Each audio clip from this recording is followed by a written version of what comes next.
안녕하세요. 5분 동안 예수님을 기다리며의 오해기 백양선입니다. 만난 배달 음식을 기다리며 이런저런 이야기를 나누듯이 다시 오실 예수님을 기다리며 이런저런 이야기를 나누는 시간입니다. 오늘은 오해기 시즌2 무려 4번째 이야기입니다. 오늘은요, 여러분들과 함께 이 발에 관한 여러가지 표현과 함께 성경 속 이야기를 살펴보고자 합니다. 여러분들 각자의 발을 한번 지금 살펴보실래요? 우리의 시선이 주로 앞이나 옆, 좌우에 향해 있다 보니 우리가 평소에 하늘이나 아래를 바라볼 일이 별로 없습니다. 그나마 사람들이 하늘 좀 봐라 라고 말하니까 하늘을 좀 보지 땅은 진짜 볼 일이 없습니다. 아마 여러분들이 신발을 사러 가거나 양말을 사러 갈 때나 의지적으로 아래를 보지 그 외에는 거의 없을 거예요. 그래서 오늘은 우리의 시선을 아래, 특히 발에 향해 두고서 이야기를 한번 나눠보고자 합니다. 우리의 발, 우리의 신체 기관 중에 아마 어쩌면 가장 관심도 많이 못 받고 가장 많이 고생하지만 고생한 티도 내지 못하는 기관이 바로 발이지 않을까 싶어요. 우리의 발은요, 26개의 뼈, 그리고 33개의 관절, 그리고 100개 이상의 여러 근육과 인대들로 구성되어 있다고 합니다.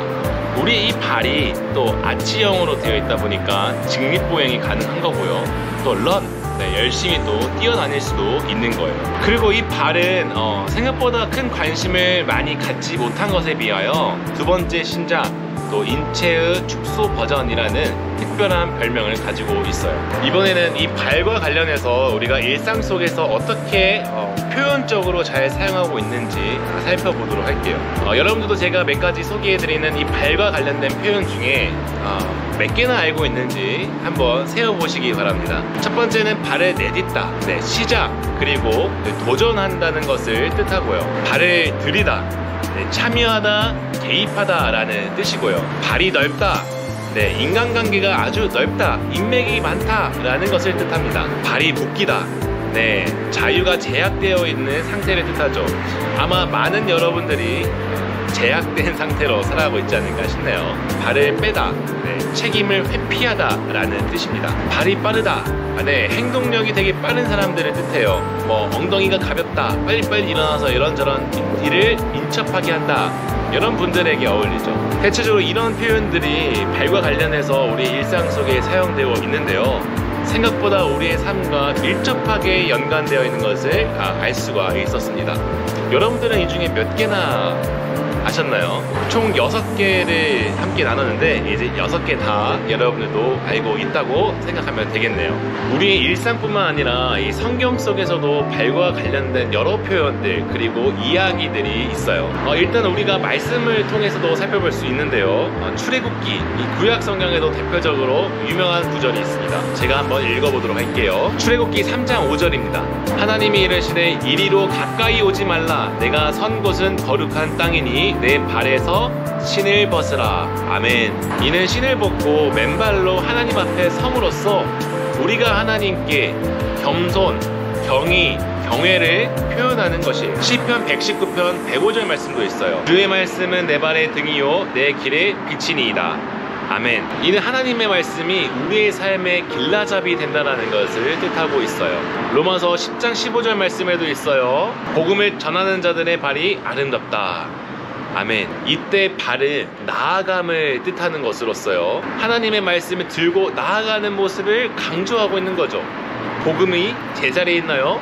계속 앞으로 나아가며 전파하고 있잖아요. 그런 것을 강조하고 있는 겁니다. 생각보다 이 발과 관련된 표현과 이야기들이 성경 안과 밖에 정말 많죠. 저는 그 수많은 여러 발과 관련된 이야기 중에 최고봉은 아마 세족식, 예수님께서 제자들의 발을 씻겨준 사건의 이야기이지 않을까 생각해봅니다.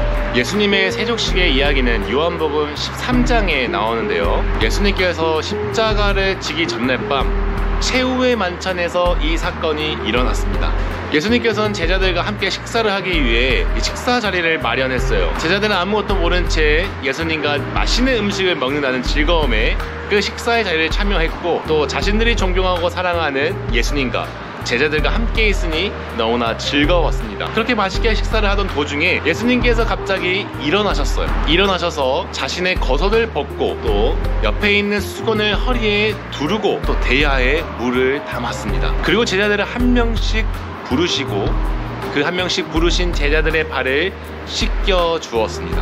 오늘은 우리의 시선으로 이 말씀을 보면은 선생님이 제자의 발을 씻겨주고 또 부모님이 우리 자녀들의 발을 씻겨주는 하나의 이벤트처럼 볼 수 있겠는데요. 그렇게 그냥 넘어가서는 안 되는 부분이기도 합니다. 예수님께서 제자들의 발을 씻겨준 것은 그저 하나의 이벤트가 아니라 정말 파격적이고 이해할 수 없고 당황스럽고 이래도 되나 싶은 사건이에요. 얼마나 이상했으면, 그리고 아이러니했으면 베드로가 자신의 차례가 되었을 때 절대로 안 한다고 막 고집을 피웠겠어요. 그렇다면 예수님께서 제자들의 발을 씻겨준 사건이 왜 그렇게 파격적이었던 걸까요? 일단 당시 고대 유대 사회가 살았던 지역을 보면요, 대부분이 모래고 먼지가 많았기에 샌들을 신고 다녔습니다. 그렇다 보니 자연스럽게 발이 어떻게 됐을까요? 이 발이라는 이미지는 낮고 천하고 오염되고 부정한 이미지를 가지고 있었습니다. 실제로 당시에는 이 주인의 발, 그리고 집에 놀러온 손님의 발을 그 집의 종이나 하인들이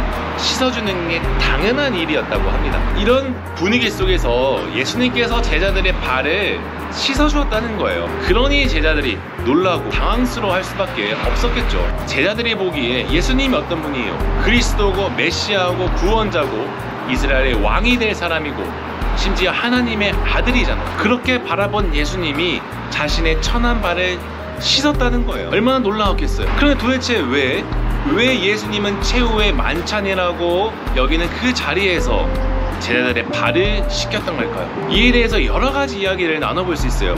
하루도 부족하고 이 시간으로도 부족해요. 겸손, 섬김, 제자도, 성육신, 정결, 십자가, 그리고 사랑, 기타 등등 수많은 이야기들 이 말씀을 통해 나눠볼 수 있어요.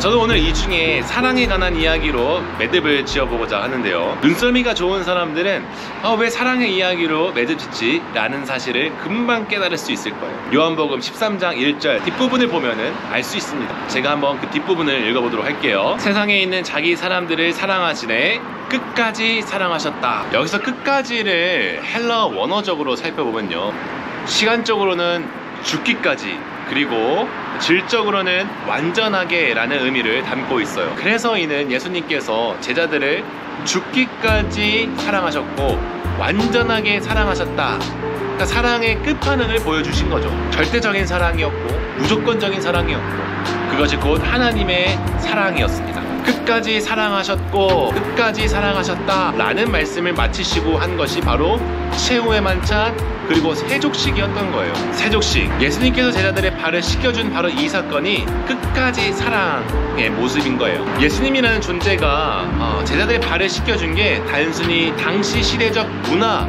이 문화 때문에 놀라운 것이 아니에요.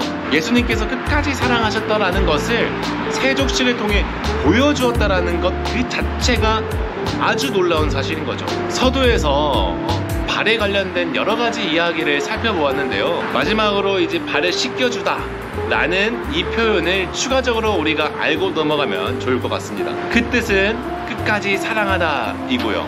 오늘은 다양한 발과 또 이와 관련된 표현 그리고 이야기들을 살펴보았는데요, 특히 마지막에 예수님께서 발을 씻겨준 이 사건, 이 이야기와 발을 씻겨주다 라는 표현은 꼭 잊지 않았으면 좋겠어요.